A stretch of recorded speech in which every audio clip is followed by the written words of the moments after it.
Right now at 5, a U.S. Senator from Oklahoma responds to reports of flag vandalism in Miami. And we've got another hot day out there for us. We'll have a look at your forecast coming up. Plus, a golf tournament is helping to support the families of first responders who have lost their lives. The 4 states' most watched news starts now. Well, good morning and welcome to the KOAM Morning News. It's 5 a.m. I'm Elise Noe. I'm Chris Warner. It's Friday. It's definitely Friday. I'm not here this morning. That's I am okay. not really here. You're only here on Tuesday. That's true. And since it's no longer Tuesday, I am definitely not here this morning. Well, welcome to Friday. Yes. It's going to be another hot Friday. Sure. I wish I had something different to tell you Right. guys, but that's just the way it is. It's another day of 10 to 15 degree above normal temperatures. This is a live look from our camera in downtown Pittsburgh, and we're looking pretty good so far this morning. Same from our camera at 7th and Range Line. We'll head over to the MoDOT camera at 20th and Range Line. Again, quiet so far to start the day. KDOT camera 69 East 520th Avenue. Also looking pretty good so far this morning. We'll take a look at the future track. Unfortunately, we talked about the possibility of an isolated shower or storm out west again today. That chance has moved down to our south and west, so it's kind of been taken out of the equation for today. So we're just looking at hot and breezy conditions out there as well. Let's take a look at temperatures, and this is what they look like. 65 in Joplin, 60 in Pittsburgh, so warmer than where we were this time yesterday. Remember, we had some 40s out there. We do not at this time have any 40s, but we do have another wide range of temperatures from the cool spot at 55 all the way up to the 65 reading in Joplin. So you got a 10-degree spread on temperatures. Most of us still above average to start the day. Quick look at that bus stop forecast. Sunny skies, 58. South breeze around 5 to 10 when that bus picks them up. Bus brings them home. It's still sunny. I told you I'm not here. Bit breezy though, upper 80s, southwest winds gusting upwards of 20 miles an hour. Temperatures through the day, another day, upper 80s, maybe even some low 90s out there. So 10, 15 degrees above where we should be. And again, we'll have that gusty southwest wind. It's going to be even hotter tomorrow. We're talking 20, maybe even 25 degrees above average for our Saturday. And then we have that cold front Sunday. We'll talk about that and some rain chances next week here in just a few more minutes. Elise? All right, we'll see you soon, Chris. Authorities have a person in custody in connection with a hatchet attack in a Pittsburgh area park. It happened Wednesday afternoon at the 23rd Street Bike Park. Witnesses say 32-year-old Ashley Marie Wilson struck a 47-year-old woman in the neck with a hatchet following an argument. Now, the victim, whose identity has not been released, was found deep in the woods with help from the Pittsburgh Police drone unit. She was taken to the hospital and treated for non-life-threatening injuries. The suspect is being held without bond and facing charges of felony aggravated battery. We'll have more details as they become available. You can just go to our website, KOAMnewsnow.com. And to be the first to see breaking news, weather, and sports, you can download the KOAM News app. It's available free of charge in the Apple App Store and the Google Play Store. Just search for the KOAM News app. Well, the American Legion Post 147 in Miami received a visit from United States Senator James Lankford. He brought 3 flags that were flown over the United States Capitol. This is due to a story we broadcast during the 9/11 weekend. The American Legion had placed flags throughout Miami, and when they returned to retrieve them, they found 15 of them vandalized. American Legion members say they're thankful to the senator and community for their support. We're still going to do our flag program. I think the city is said they're going to purchase some cameras to keep Main Street in view, that if it ever happens again, everybody will know who it was. So at least we're grateful for that. But KOAM talked to the Miami Police Department about the vandalism, and they told us the investigation is still ongoing. Well, Missouri Governor Mike Parson stopped in Carthage yesterday to help celebrate a business expansion. The governor, along with community members, cut the ribbon on a headquarters for a new charter bank called 4 States Bank. Now, the new bank will focus on small and medium-sized businesses as well as farmers and residents of the 4 states. The governor expressed his excitement for the new bank as a driver of the local economy. And you're talking about $1 million+ investment in the bank that we're here with today. And then we're going to another ribbon cutting after this, another large investment in our state, with another 200+ employees there.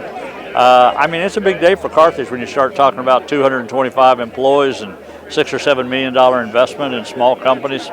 But the one thing that I just really wanted to do is just to make sure that everybody understands how important these small investments are in the state of Missouri in these small communities. The bank represents a more than $1.1 million investment in Carthage and creates 27 new jobs. We often hear stories of first responders risking their lives to make the places we live safer. Now, unfortunately, the risk often pays a heavy price. But as KOAM's Anthony Saviello explains, there are those in this world who try to support the families of those who've given everything to protect their community. And sometimes it's as simple as swinging a golf club. Gonna try and tap that into the hole right there. Okay. It's a little off. Not bad. It's okay. There's a little off. Yeah. Erica Johnson's golf skills may not be that of the pro level, but she's not here to swing a club. Erica is serving as an ambassador for the First Responders Children's Foundation, the charity benefited by the day's tournament. A charity meant to help the families and children of those who have been injured or killed in the line of duty. Something that for her hits close to home. It was all, it was all crazy. Didn't eat at all that whole time. And then we went to bed eventually sometime like in the late night, early morning. And then they called us like right at like 6 or 7 a.m. and they were like, we don't think he's going to make it to lunch. Erica's father was diagnosed with angiosarcoma in 2021, the cancer developing from the chemicals he inhaled while serving after the 9/11 attacks. And so I took my fingers and like put it on his wrist and I was like feeling his heartbeat and I just thought I was just thinking it's crazy that I'm never going to feel this heartbeat again, and it's going to once it stops, that's it. Yeah. And it was just a really crazy experience knowing that the person who taught me how to do that, he's not going to have one. He died on the eve of the 20th anniversary. Do you think of your dad as a hero? Yes. I mean, and I said in the speech, if he knew that he was going to die from it, then he would do it anyway. And it would be that, 9/11 or any other disaster. I mean, because he knew that it was the right thing to do. Thanks to the foundation that she now represents, Erica now studies interior design at Missouri State University, the very school her dad taught at. And when everybody was like, what's your backup college? I said, there is no backup college. I want to go to Missouri State. Though her father is gone, memories of him still live on. My dad loved SpongeBob. Huge. He was a big guy, but he was very serious, and people were really intimidated by him because he just looked so serious. Man loved SpongeBob. Yeah. And would sit down and eat breakfast and just watch cartoons. And the lessons he taught her have brought her to where she is today. And I try to be a better person because of him, and I try to know that, this is where he would want me to be, and I think it's really important to know that, he always wanted to do what was best. In Carthage, Anthony Saviello, KOAM News. Oh my gosh, that was it. That was it. That's awesome. Well, yesterday's tournament raised an estimated $10,000 for the First Responders Children's Foundation. And that's a look at this morning's top stories and weather in our first 7 minutes coming up on the KOAM Morning News. Local Kansas high schools face off during Thursday night football. We'll have those details. Plus, a Nobel Prize was awarded to a South Korean author, making her the first from her country to win the coveted award. And we have a hot and sunny day today. We'll have what to expect with Chris Warner in the Sky Watch Weather Center. You're watching the KOAM Morning News. We'll be right back.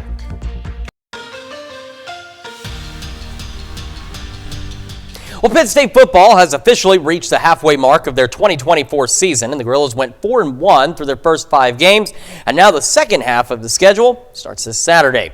This week, the Gorillas take the long road trip up to Kearney, Nebraska. The Lopers beat the Gorillas in 2020 and in 2021. However, Pitt State has won the last 2 meetings. Kearney, Nebraska has scored 30-plus points in their last 3 games. Here's what the team had to say about this week's opponent. Our attention to detail has been really important, just from the player standpoint, the coach's standpoint. Like, everybody is on us, everybody's talking to us, making sure we're in the right spots. One thing I think we do really, really well is that we stop the run. It makes everything else easier when you make a team one-dimensional. Yeah, Kearney's a great team. They present a big challenge for us up front. They're fast in the back end. They're long, and they're pretty athletic guys. And they've been a challenge for us since my first time being here. They beat us in 20. They beat us in 21. We beat them in 22 on the last play of the game. And now they got their new staff, and they're doing some really good things defensively, so it'll be a big challenge for us. Well, high school football continues around the 4 states, and last night a handful of local teams in southeast Kansas get the weekend started early with Thursday night lights. We're going to start in Cherryvale. The Galena Bulldogs hit the road for a non-conference game against the Cherryvale Chargers in the first quarter. Excuse me. Jack Perry is going to hand off to his running back, Caleb Burkhardt, and he scores the touchdown at the goal line. Bulldogs leading 6-0. Bulldogs choose to go for 2 points right here. Perry with the play-action pass. He connects with his receiver, Thatcher Botkin, and the conversion is good. Bulldogs lead 8-0. Second quarter, same score. Chargers are on the move. Wyatt Duncan is going to toss this one over to Carter Roussel. He makes the catch and picks up a first down. Later in the drive, Chargers are knocking on the door. Trick play, handoff to Eli Waters. It looks like he'll score easily, but the ball pops free in the goal line, and Peyton Fields recovers it for Galena. Bulldogs take over at their own 1-yard line. Final seconds of the first half, Galena looking to add to their lead before halftime. Jack Perry throws this one deep, but it's intercepted in the end zone by Caden Evenson. Low-scoring battle all night, but Galena holds on to win this game 8-0. Over to Neodesha. The Blue Streaks are home hosting the Parsons Vikings. Each team in dire need for a win on Thursday. We'll start things off with the opening kickoff. Little squib right here. High ball from Parsons has trouble picking it up. He makes a move right here. No one is there to catch him. He goes all the way to the house, down the sideline, and scores a touchdown on the opening return. Parsons leads 6-0. After the touchdown, Cole Ramey from Neodesha is back deep to receive this one. Takes it out from his own end zone, turns up the field, fumbles, but recovers quickly. First Neodesha drive. Quarterback Tate Leck drops back, scrambles to find an open receiver. Passes to Javonte White. Nice pickup for a first down. That moves the chains. No points from that possession. So Parsons with the ball now. Look at Kerry Jones. He cuts up the middle, running through defenders, and he adds another touchdown to the board. Parsons goes on to handle business the rest of the way. Vikings win this one 38-13. Well, Kansas City Royals have outperformed their preseason expectations, going from a team who lost 106 games in 2023 to now playing in an elimination game in the ALDS. The Royals need a win to force Game 5 and keep their season alive. It's Game 4 of the American League Division Series, and last night the Royals were just unable to get anything going on offense. New York Yankees win this game 3-1. Kansas City has been eliminated from the postseason. Royal season has officially come to an end. Last but certainly not least, the Miami War Dogs are Super Regional champions. The Miami softball team defeats the Wagner Bulldogs 11-7 in a winner-take-all elimination game. Miami advances to the Class 4A state tournament in Oklahoma City. So congratulations to the Lady War Dogs, and of course we wish them the best of luck at state.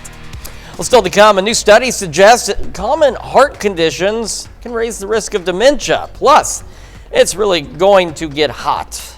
And then it'll cool down. We'll talk about all that when we come back.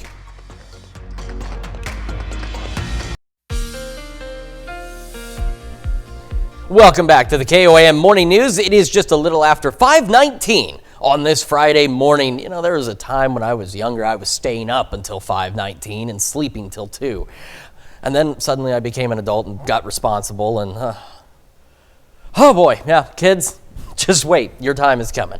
But here's the deal. We've got a great day ahead of us, although it is going to be unseasonably hot out there, and it is going to be breezy with southwest winds gusting upwards of 20, maybe 25 miles an hour at times. As we go into the overnight hours, we'll have mostly clear skies and then clouds gradually increasing towards sunrise. We're looking at a partly cloudy day on our Saturday. It's going to be breezy again. Same situation, southwest winds occasionally gusting 20, 25 miles an hour, and that's going to make it even hotter. So by tomorrow, we're talking temperatures 20 some odd degrees above normal. I mean, it's one thing when we are above average and we've got temperatures, 5, 10 degrees above average, but we're talking 20 degrees above normal. It is going to be just unseasonably hot on levels that there are no words to describe. Then we go into Sunday. Here we are at 5 a.m. You see this big gap in the wind arrows and that wind shift line? We're going to see the winds begin to come out of the north. So once this boundary pushes through, it initially doesn't have a significant impact, but we'll have north winds in there. We'll have a few clouds. We're still going to be above normal by upwards of 10 degrees. But then as the evening progresses, temperatures are going to begin to fall, and they're going to fall quite a bit, and we're going to go from 20 degrees above normal to about 10 degrees or so below normal for highs and lows out there. Right now, though, we are above average, about 10, 12 degrees above average. 65 in Joplin. We got mostly clear skies around the region. Temperature, again, we have a very wide range of temperatures out there, from the mid and upper 50s to the low to mid 60s. So we've got a warm dome just kind of right over here. Everybody else, though, upper 50s, and just about everyone above normal as we start this day. Upper 50s to start, so a little bit on the cool side, but not where we should be, but in terms of temperatures, it's cool. Sunny skies through the morning, breezy, and we'll have temperatures near 80 by 11 o'clock this morning. Bear in mind that here at 10 a.m., that's our average high. That's where we should stop warming, and we won't. We will continue to heat up through the day. Gusty southwest winds, temperatures upper 80s, maybe even a couple of low 90-degree readings out there. So, of course, the hotter we are during the day, the warmer it is at night when there's nothing to trigger any kind of cool down. We'll have a few clouds out there again later this evening, mostly clear skies overnight, upper 50s, low 60s across the area. And then we'll talk about some things on the next 10 days here. It's partly cloudy, breezy, hot, low to mid 90s out there. So that's that day of 20, even upwards of 25 degrees above normal Saturday. A little bit cooler Sunday, low 80s. But we'll have temperatures falling later in the day, upper 40s Sunday night. Close to normal here. But take a look at Monday and Tuesday. We're falling back into the mid to upper 60s, and now that's perfect timing. Our producer Abby just told me I had 30 seconds, and I was just about to mention the fact that we're talking 30-degree temperatures, upper 30s Monday night into Tuesday. So it's going to get cold. Now we're dropping below normal. Unfortunately, like we've seen the last few weeks, it's short-lived. We heat back up again toward the end of the week, but that cold front next weekend still looking good, still looking like a slightly better chance of showers and storms for us, and it'll drop our temperatures once again. That's checking your forecast. We'll be back with Health Watch right after. Well, topping Health Watch this morning, new research finds that keeping your brain sharp as you age has a lot to do with your heart.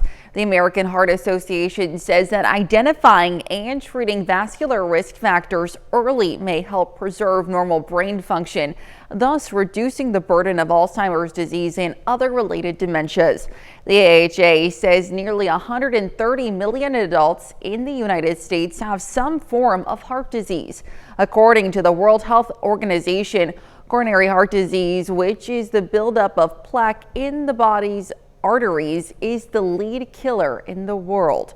Now, it affects the brain because the arteries narrow, reducing blood flow to the brain and cause damage to the small blood vessels. Well, from depression to anxiety and beyond, a growing number of mental health experts continue sounding the alarm over the negative effects of social media. But if there's risk, why are so many people seemingly addicted to scrolling? Ted Lindner investigates. With Thursday marking World Mental Health Day, psychology experts are warning of the addictive properties behind constantly scrolling on social media platforms. Doom scrolling is this idea that we oftentimes will, keep scrolling, literally, social media sites, news sites for negative, that are negative on topics. According to Dr. Anna Baker of Clemson University, engaging with social media can release dopamine in the brain. While dopamine is referred to as the feel-good chemical, it could trigger opposite effects while you scroll. Oftentimes we want to stop. We just can't. So that dopamine actually makes that the compulsion, like the need to keep doing it, but it's not pleasurable. And while you may come across a good chunk of positive posts in your feeds, algorithms can still cause you to stumble upon pessimistic content, which can alter your worldview if constantly consumed. The more we're hit with all this negative information, then it biases us to see everything more negatively. We're going to kind of overestimate that negative world, negative future. These red flags come as more than a dozen states filed lawsuits Tuesday against TikTok, alleging the app is designed to be addictive to children and tarnishes their mental well-being. The younger kids have social media. Then they have access to this negative information at a younger age, and things like depression and anxiety. Disengaging can be hard no matter your age, but Baker urges folks to be more purposeful with their daily social media usage. Limiting your time on these platforms and go for a specific reason. So maybe put limits on, the notifications and the time that you're going to be on them. And that's a look at some of today's top health stories. You're watching the KOAM Morning News. And we've got ourselves another mild start to the day, at least unseasonably mild. We'll have another look at your forecast when we come back. Right now at 5:30, Pittsburgh State University will begin providing autism evaluations for children. And we've got another above normal start to the day for most of us. Temperatures another 10, 15 degrees above normal this afternoon. Take a look at that forecast. Get you out the door coming up. Plus, a business in Joplin hopes to light up some Route 66 inspired business with a new neon sign. The 4 states' most watched news starts now. Well, good morning and welcome to the KOAM Morning News. It's 5:31. I'm Elise Noe. And I'm Chris Warner. Happy Friday. Yes, we are Friday. here. It is. We've made it. Yes, the we day's did. just starting, but we'll get through this day. We're going to get through it together. It's always a good day. It's Friday. Fridays are always great days, except for those folks who have like their Friday is Monday. But at the same time, when we're all like halfway through our week, they're celebrating. They're like, haha, Yes. Wednesday is my Friday. They can celebrate the middle of the week. Sometimes it can be even Monday or Tuesday see? when we got to go back to work. Exactly. So there's always positive out there in the world. We encourage you to go find some, and that's why we're going to try and find some positive in the forecast. Unfortunately, we need rain, and we're not going to get any, not for another week at this point. But we are going to be warm. We're going to be hot, and I know that this is difficult, but the positive is what we discussed before. If there's anything outdoors you need to get done, there is absolutely no reason not to get it done right now. Our camera downtown Pittsburgh looks pretty good. Same from our camera at 7th and Range Line in Joplin. We'll head over to the MoDOT camera, 20th and Range Line in Joplin. We got somebody getting their day started early out there, and KDOT camera 69 East 520th Avenue looking pretty good as well. Future track for today. Yesterday we talked about that possibility of a stray shower storm out west. Unfortunately, with the newer updates overnight, that risk or that chance of something has been shifted down to our south and west. It has been removed from our area, and the future track agrees with that assessment as well, because as you see, nothing out there for us, unfortunately, for today. Quick look at temperatures, 65 in Joplin. Keep in mind we should be in the upper 40s, low 50s out there. 60 in Pittsburgh. Temperatures across the area, again, we've got a mixed bag from the mid upper 50s and then into the low to mid 60s. But again, either way you paint it, we're all above normal this morning. Kids get on the bus. We're looking at clear skies, south winds at around 5 to 10, upper 50s out there. And when that bus brings them back home, it will still be sunny. It will be breezy, southwest winds gusting 20, maybe 25 miles an hour, about 87. And that's where we're looking for highs today, mid upper 80s, maybe even a couple of low 90-degree readings out there. Sunny skies, a bit breezy. So again, about 10 to 15 degrees above normal. Tomorrow is going to blow that out of the water. We're looking at the potential of breaking some records tomorrow as we go upwards of 20 degrees above normal. And then we have a cold front, and that's going to drop us 10 some odd degrees below normal. Details on that here in just a few more minutes. Elise? All right, we'll see you soon, Chris.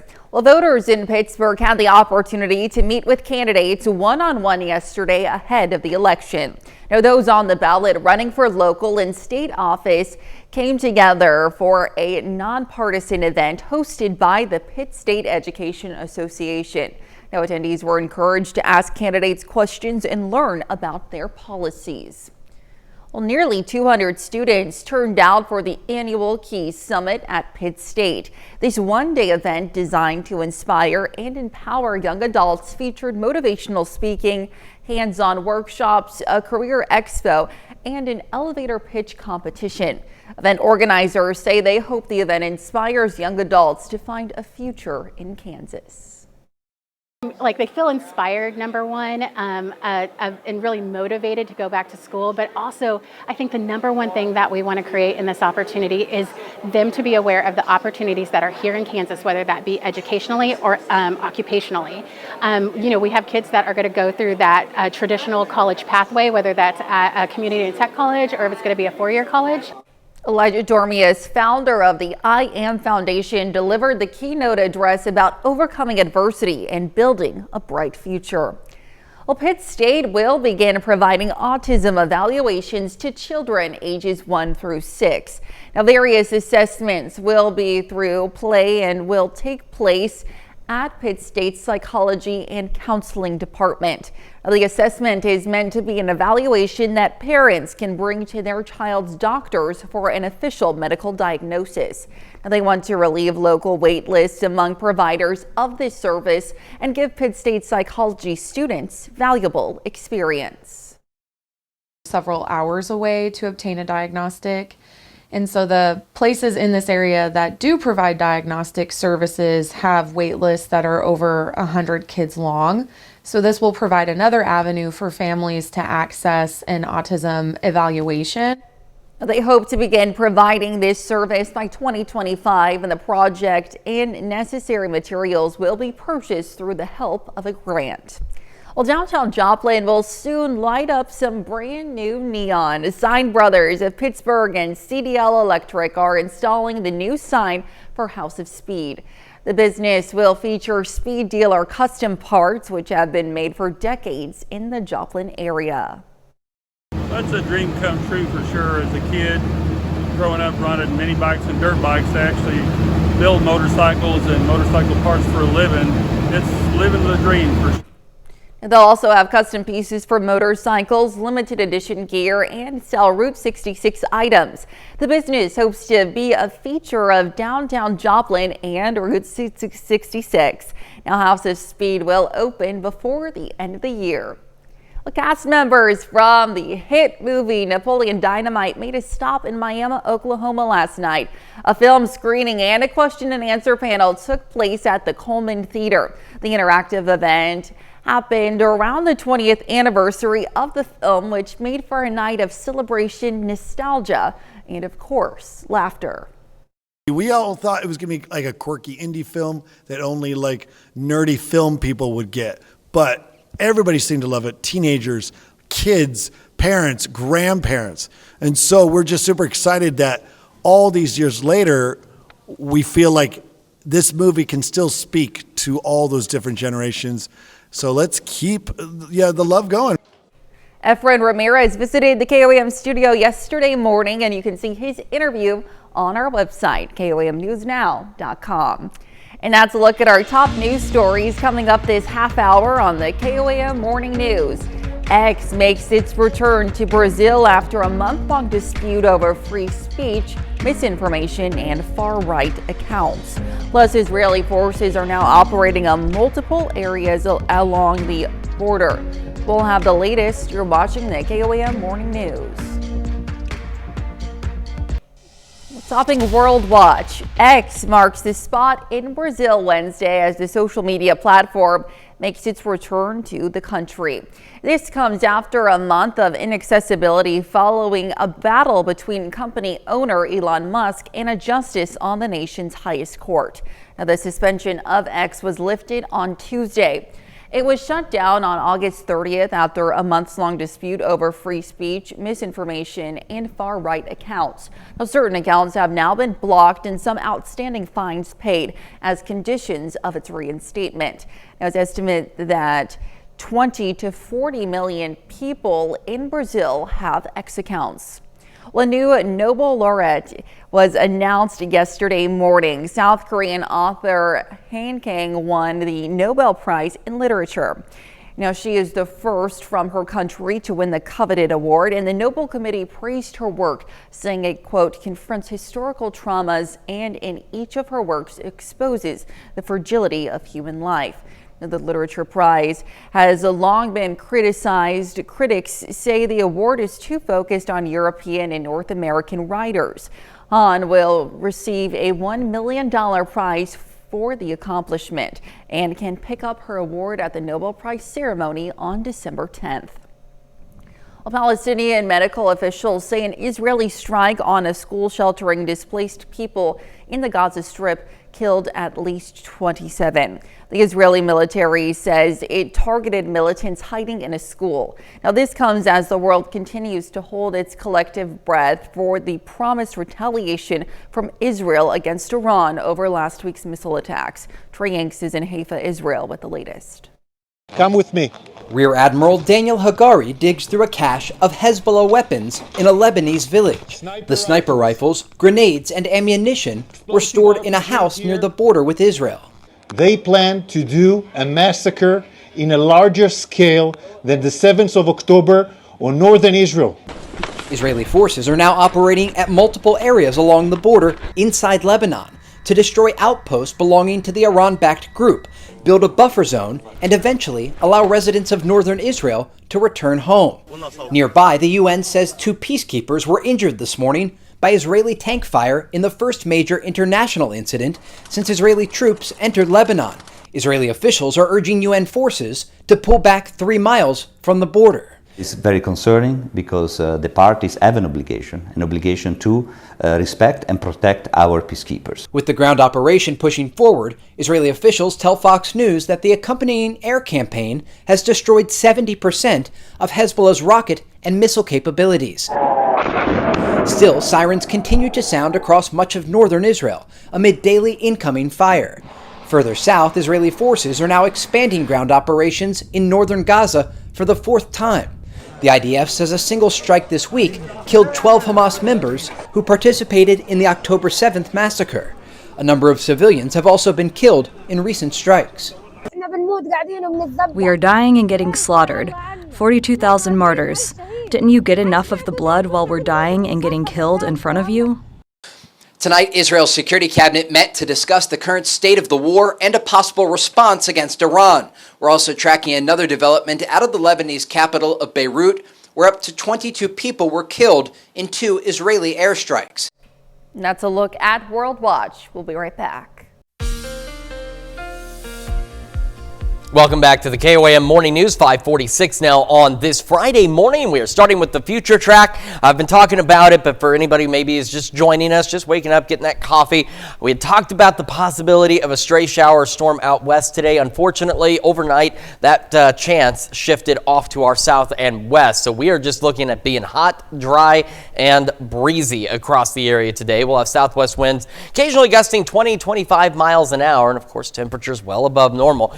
We could even break some records as we head into Saturday. Temperatures going well above normal. Another breezy day as well. Southwest winds pushing 20, 25 miles an hour at times, and our temperatures soaring 20 some odd degrees above normal. We should be in the low 70s. We're looking at most of us reaching the low 90s on our Saturday. And then we head into Sunday, and we have that cold front that's going to come through, and there it is. Now, initially, it doesn't do a lot. It will cool us from where we will be Saturday, but not significantly. We'll still be 10, 12 degrees above normal as we head into the afternoon. But as we get that northerly wind really rushing in here, temperatures will briefly warm. You can see low mid 80s for some of us, and then they're going to start to fall off. And as we head overnight, they will fall even more. And then we're looking at temperatures maybe even below normal as we head into the start of the next work week.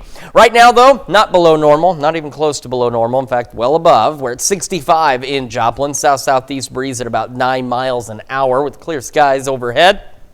around the area.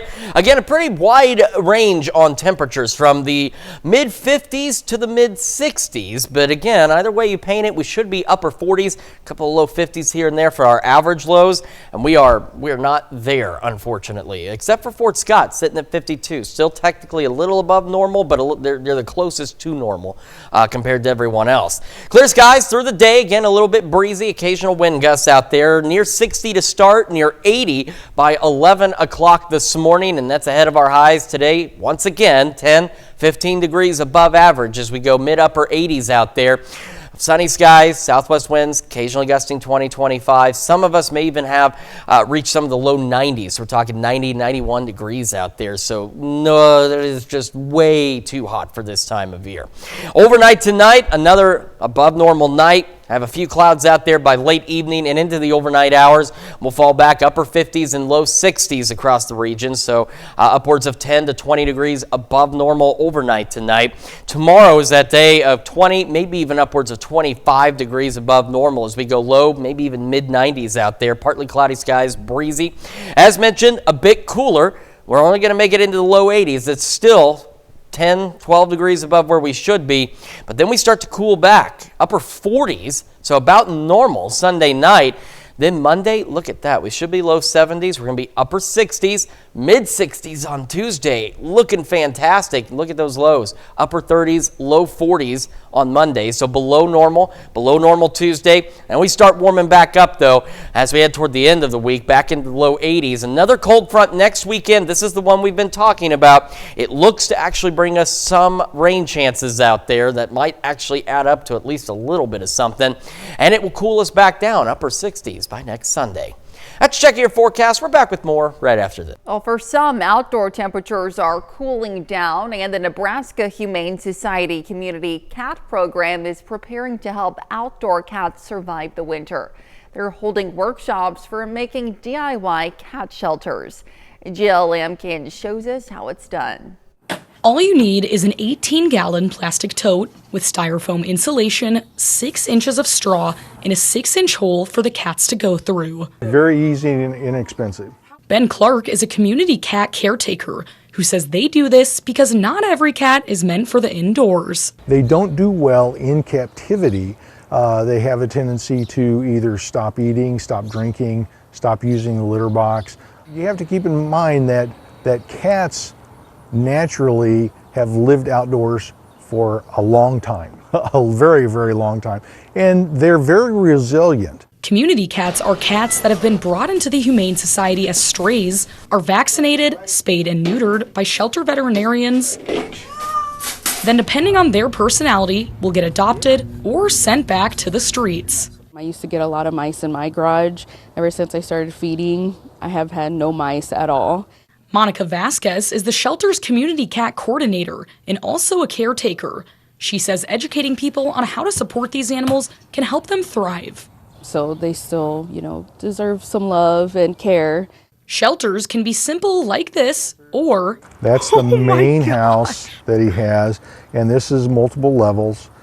It's heated and air conditioned.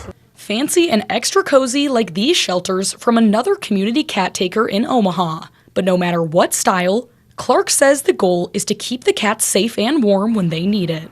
Often it's better to set up your shelters so that it's organized to draw them towards those shelters versus them trying to seek places in undesirable areas. Well, certainly creative and a great way to help out those local cats. Stick around. We'll be right back. Well, Chipotle's fan favorite burrito deal returns just in time for spooky season. Now, Chipotle reward members who show up to one of the chain's locations in costume on Halloween can snag a $6 discounted entree from 3 p.m. to closing time. Now, 53 store locations in some college towns will stay open later on Halloween to, quote, nourish Gen Z's late night cravings. And for the first time ever, the iconic burrito tradition is making its way to stores in Europe. Well, in September, we celebrated Pepperoni Pizza Day, but if it's October 11th, that means it's time to celebrate some sausage pies.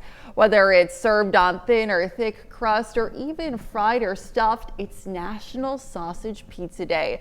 So don't hesitate to add mushrooms, green peppers, and a variety of cheeses. What's even better about sausage pizza is the many different kinds of sausage to choose from. While Italian sausage is the classic, smoky sausages like chorizo or even kielbasa can make for a great pie. Of course, pizza of any kind, any day of the week is pretty darn good. Now I want some pizza. At least get us some pizza. I'm on it. Okay, I don't think she's really on it. But if you've got time, get a pizza. It's a Friday night. Why not have a pizza dinner night? It's going to be a good one. It's going to be hot, though.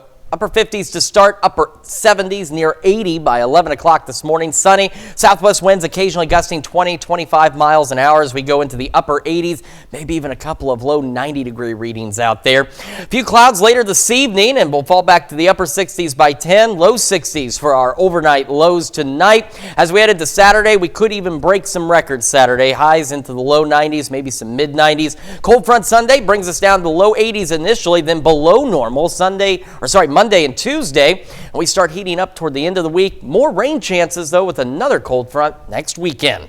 That's Check Your Forecast. We're back with more right after this.